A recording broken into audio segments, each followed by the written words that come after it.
Okay, getting closer.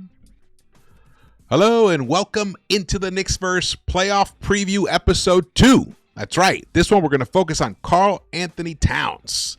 We got highlights about him. We've got stats, his career. We're going to analyze what kind of player we could expect to see in orange and blue for the Knicks on Saturday, beginning on Saturday. All right, let's get to it. Here we go. So is Cat ready for his best playoffs? This is what we're going to look at right now. He's had kind of an inconsistent playoff career so far. It started out with, obviously, it was with Minnesota in the 2017-2018 season, and then he missed a couple, and also there was COVID and stuff, and then he played in 2021-22, 22-23, which he actually was his best so far, and then he 23-24 was his best success so far in the playoffs. He was able to help guide the Minnesota Timberwolves all the way to the Western Conference Finals against the Dallas Mavericks. They even took down the Phoenix Suns during that run and the Nikola Jokic Denver Nuggets. So, what kind of player? The Knicks brought him here specifically for the playoffs to help stretch the floor, to help bring in someone who will not fade as much in the playoffs as we have seen the player who was traded for him, Julius Randle, who did not have a good history of playoffs. Maybe he had one or two decent games here and there, but in general was a bit of a disappointment in the playoffs, whereby Jalen Brunson actually steps up his productivity in the playoffs. And that's what the truly greats do. They, if you're averaging 24, 25 during the season, you up that to 30, 35 in the playoffs. Now, will Towns be that kind of a performer, or will he give us something subpar from what he's been doing, or we'll find out where he's going to end up. Let's look at what he's been doing this season. This season, he played 72 games. He got his fifth All-Star selection this season. He averaged 24.4 points per game on 53 field goal shooting and 42% three-point shooting. He averaged 12.8 points in the paint, which is ninth best in the NBA. And I think he was in the top 12 or something in points scored in the NBA this season, whereby Brunson was finished 8th, I believe. He averaged his 12.8 rebounds ties for second most in the NBA. Actually, I believe he ended up number 1 in rebounding. And he had 58 double-doubles this season, ties for third most in the NBA. And he played his most games that he's played since the 2021-22 season, which we haven't discussed that much, and the media hasn't in general. That's actually a big thing because he has been injury prone-ish. He's missed considerable amount of time in other seasons, but not this season. This season, his body held up, even though he's nursing a bad knee. He's constantly dealing with his hand, like I think it's his left finger. So he's banged up. He's bruised for sure, but he sat out several games towards the end of this season, and now he's got this week to rest his body even further. So what does that mean? Well, this is what it means against Detroit. Towns has played 3 games against Detroit. He didn't play in the last game.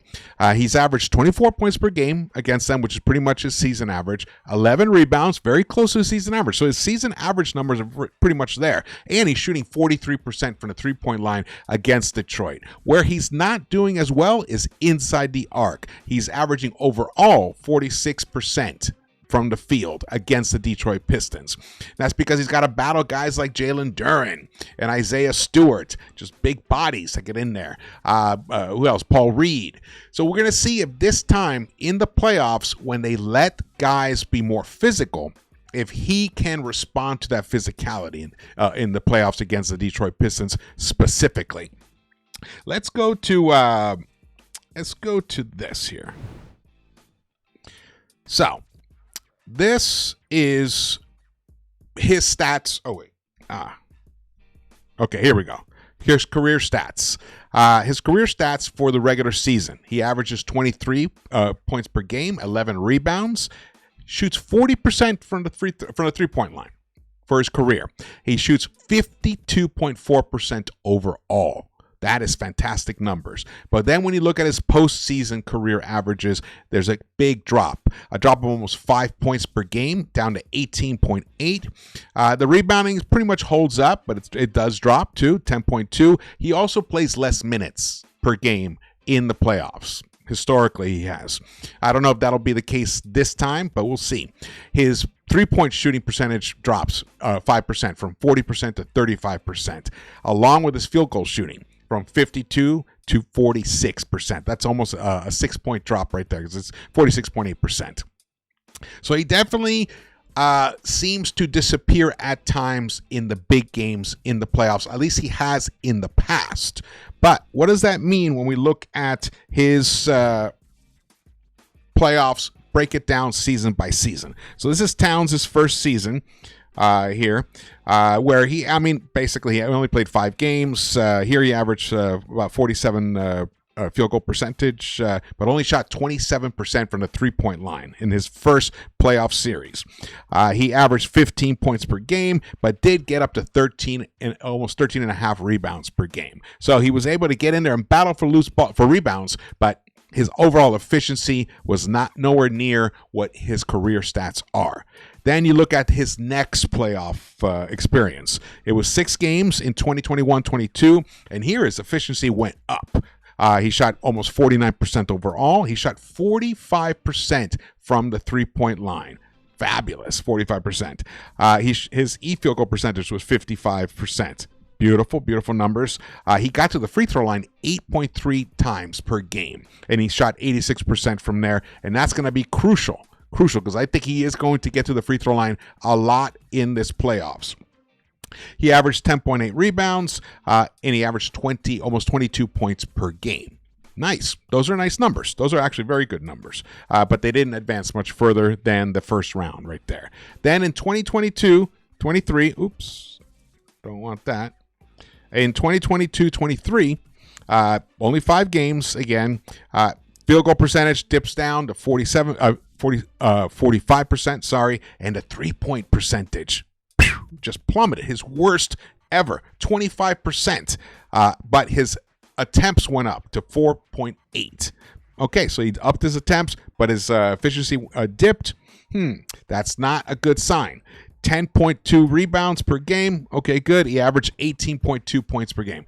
Those are not numbers that are going to excite anybody. Those are not the numbers that the Knicks were looking at when they brought him to this team. They want him to be a fierce competitor and performer in the playoffs. Then you look at last season, his best stretch.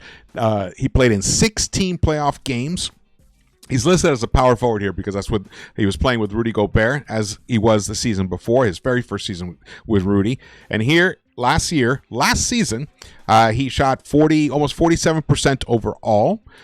He did shoot his three-point percentage inched up a bit. Actually, not a bit. It jumped about 11 percentage points to 36% from the three-point line. Still not at the Karl-Anthony Towns level you want to see him at, but decent. And he definitely had some big games. That's one thing. We're going to look at some of the games that he had. He shot 85% from the free throw line, and he averaged 19.1 points per game. So you can see here the career averages, which you saw in the previous graphic. Now let's look at his career playoffs game log. All right, so here we go. So this is against last season against the Phoenix Suns, which Timberwolves swept the Suns. And something important to note. The Minnesota Timberwolves played the Suns twice in the last 6 games of last season and lost them both. And yet went in, like right before the end of the season, lost them both. Towns didn't play in one of them. He played in the other.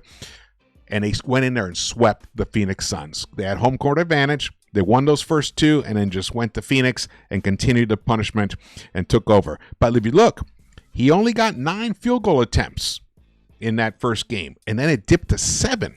So he really kept his output down. Now, that's not something we want.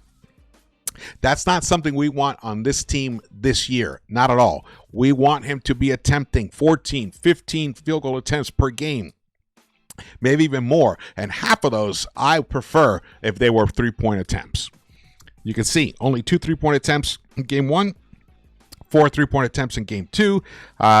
nothing to shout out about here. But he did finish with 19 points in that game 1 and 12 in game 2. It was game 3 where he started to really show up for the Minnesota Timberwolves here. He was 7 of 16 overall, 3 of 5 from the three-point line, so 60%. He ended up with 18 points in that game, 13 rebounds, a couple of assists. Then in game 4, the deciding game against the Suns in Phoenix, he played almost 39 minutes. He was 11 of 17. It was his best game. He shot 64% from the field. He shot 66% from the three-point line on 4 of 6 three-point shooting. He went to the free throw line only 3 times that time. That's interesting. But he finished with 28 points, 10 rebounds, and 3 assists. Nice. So you can see he was progressively getting better as that series went on. Then they go to Denver. In Denver, the Timberwolves win the first 2 games. He gives you 20 points, but only 4 rebounds. Plays 30 minutes. They won 106-99. It was still kind of tight, but he shot 61%, 8 of 13, 2 of 4 from the three-point line. And then in game 2, again, that great efficiency continues. He had a nice little run here. In fact, if we look at this run that he had, let's include...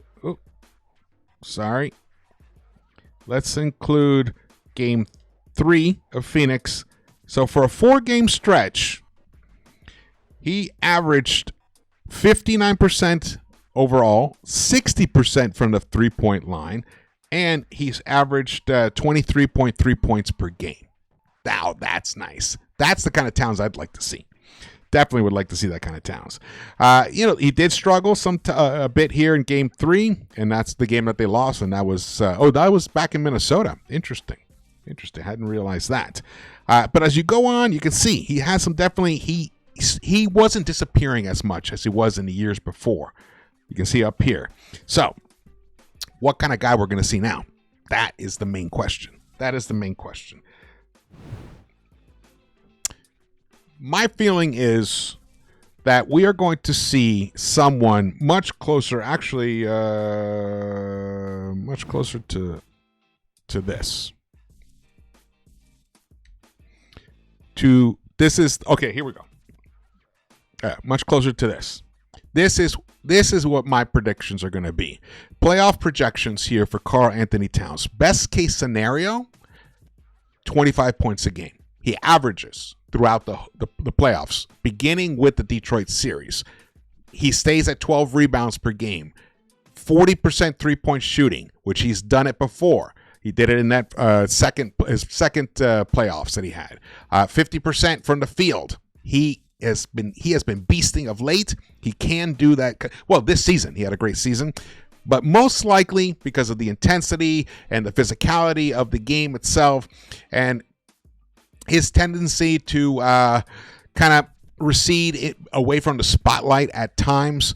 Possibly we get like a blended scenario where the most likely scenario he averages 22 and 11 on 38% three-point field goal shooting and 48% overall. If he delivers those numbers, the Knicks will defeat the Detroit Pistons in the most likely scenario. They will defeat them and get into the second round. And they'll probably face the Boston Celtics.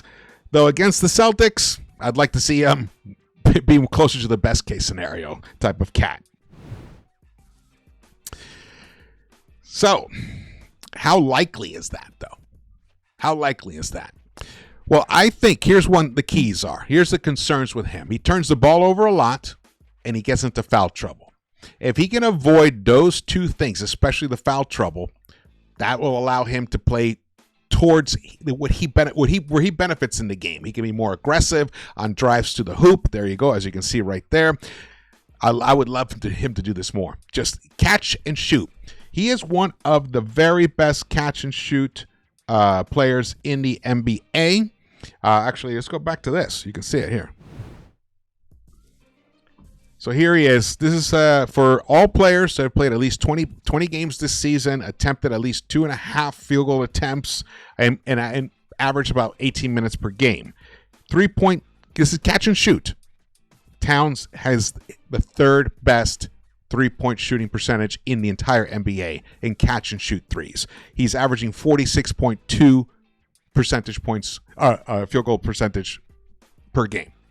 Just below Luke Kennard, who's at 46.9, and Taurean Prince, who's almost at 50% himself. But you can see Durant is right there below Towns. This is Isaiah Joe, who's a sniper from far. The Joker right there, 45.3%.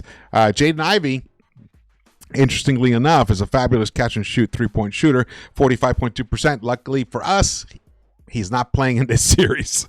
There you have Norman Powell. You got Zach LaVine. Peyton Pritchard down below there, 44.5%. We need Towns to be this version of himself, and the Knicks need to find him on the pick and pops. Pick and pops, not necessarily pick and roll. We need him to pick and pop.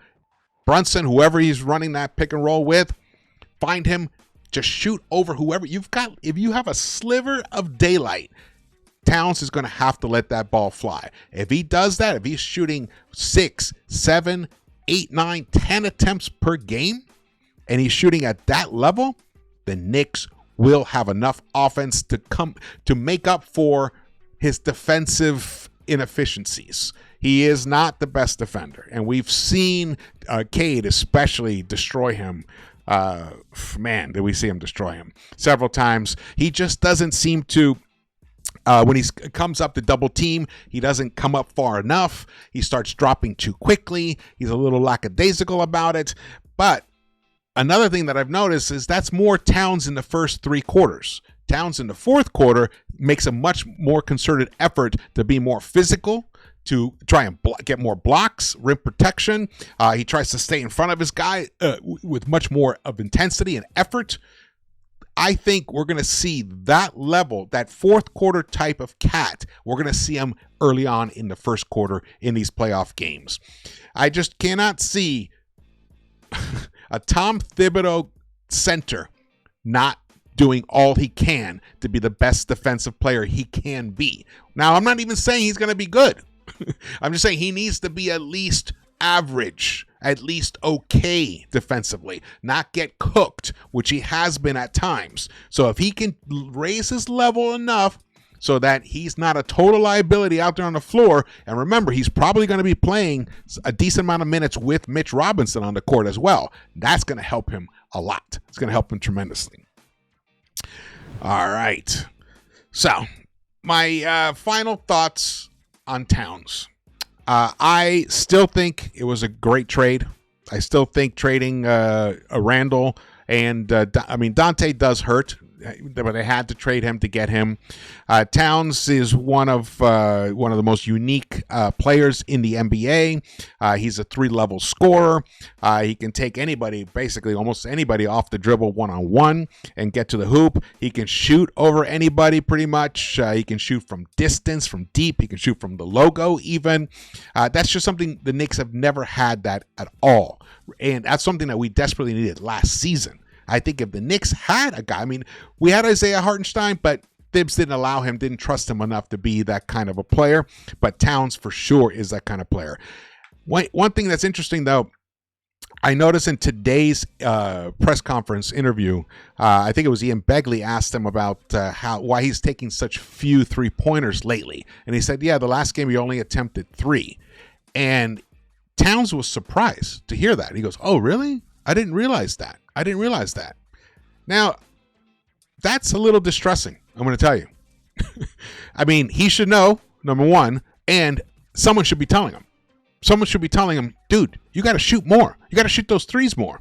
We need you to put that ball up. You are the best 3-point shooter on the team. You and Brunson. It's like if Brunson suddenly started only putting up 2 3-pointers a game. That's not going to cut it. We don't have Dante anymore who puts up 12 in a game. Fournier is gone.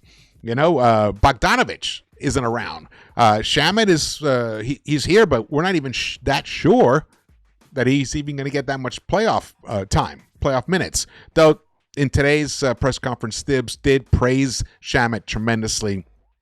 So it seemed kind of like, it seems kind of odd that he would praise a player that much in the week leading up to the game 1 and then not be considering to play him in the playoff rotation. So I think that was indicative that Shamet is going to be in the playoff rotation. But in terms of Towns, man, stays out of foul trouble. Get the ball to him down on the block so he doesn't have to, maybe roll over people and commit turnovers. That's the other thing. The turnovers are a big issue. A lot of them come on the drive. So the other thing about him is when he drives, he needs to see who's in the corner.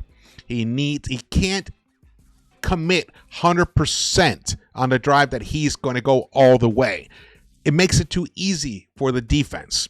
Jalen Duren will be ready for him. He'll know. So he'll just stick to him and try to get the block or try to get a deflection off the guy's knee or something. So that is something that Towns is going to have to mix up in his game. He does it. He's a fantastic passer. You've seen some of his passing in some of these highlights here. But see, like right there, that is a moment where he should have passed it to Deuce.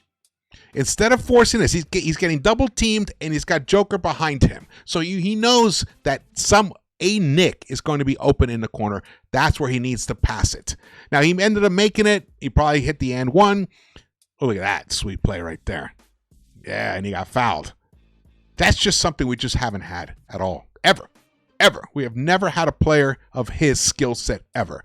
And now it's time for Cat, Thibodeau, and his teammates to figure out the best way to maximize that offensive weapon that he is. And that will help compensate for his lack of defensive prowess, as Mr. Clyde would express it.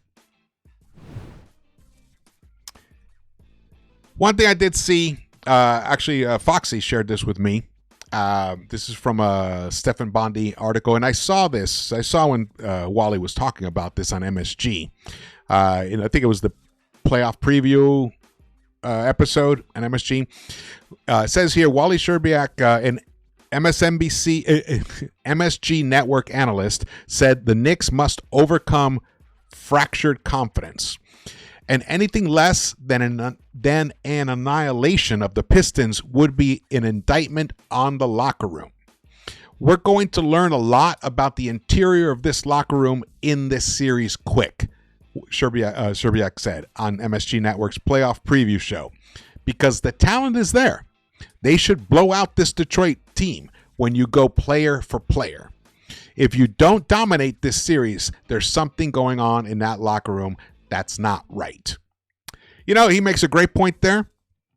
I don't think their confidence is fractured as much as he's saying. Maybe after that the Cavs game when they said what do you got to work on and like everything.